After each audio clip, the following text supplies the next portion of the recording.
It's hard to explain because it's experiential. Like, you can tell someone there's a fixed sequence of posture. You know, how boring does that sound?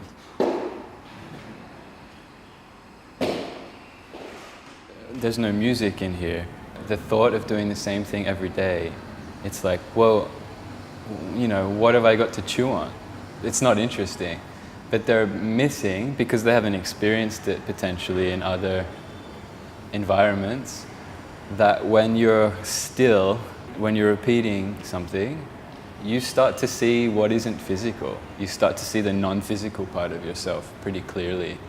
And that's why we're doing it, and that's what people aren't going to understand until they experience it. To touch your head.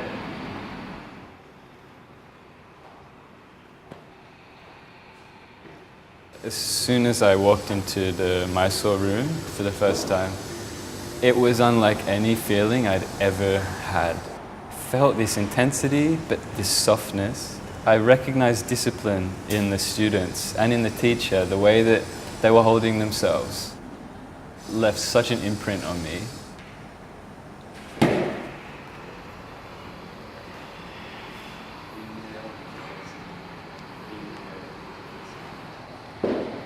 Sticking to the tradition is something I take seriously because I think it's important and it keeps us kind of tethered to something. We don't get too confused and lost.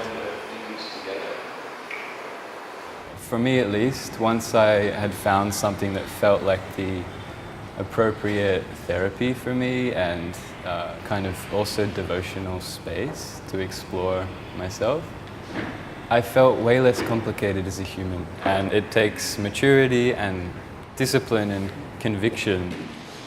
We're following a tradition and a system. It's not sport, it's not gymnastics, it's not athletic. It's sadhana. It is intended to be used to see yourself.